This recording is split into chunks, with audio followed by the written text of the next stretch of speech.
खातून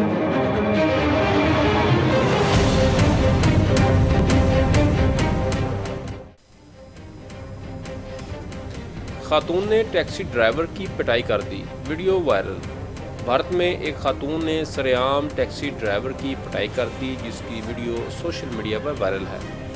video में नीली shirt और मास्क पहनी खातून को टैक्सी ड्राइवर का गिरबान थामे उसे मारते देखा जा सकता है।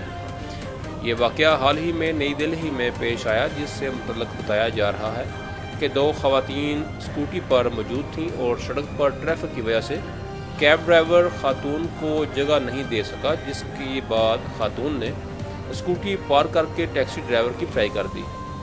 भारतीय मीडिया के मुताबिक अब तक टैक्सी ड्राइवर की जानिब से इस हवाले से पुलिस को कोई शिकायत दर्ज नहीं करवाई गई।